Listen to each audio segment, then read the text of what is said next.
Well, Mark, after 24 years of refereeing the JD Cymru Premier, hanging up your whistle. Some of your feelings for you. Time to go.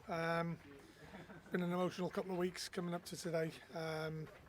I've got to say thank you to both teams for the Guard of Honour and the lads that work with me week in, week out, and the ladies that work with me week in, week out. Without them, I'm obviously nothing. And I've got to thank them all. I've got to thank Phil for arranging this for me. It's been brilliant.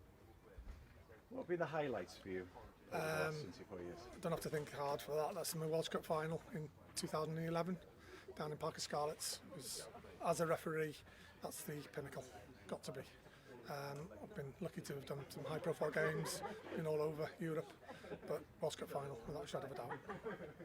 How have you seen the game change over the past 24 years? It's got quicker, or I've got slower, but it's definitely got quicker. The facilities, the 4G pitches have got better, made football better. The professionalism's come into the game a lot more. It's definitely, improved immensely in the last 24 years. And finally, what does the future hold for you now? More time with the family. They've obviously been a great support to me over the years, and I've got to thank them as well.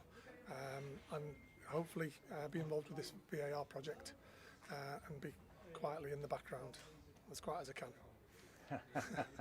Well, on behalf of everyone in Scotia, thank you very much for everything and all the best for the future. Thank you very much. Thank you, Mac.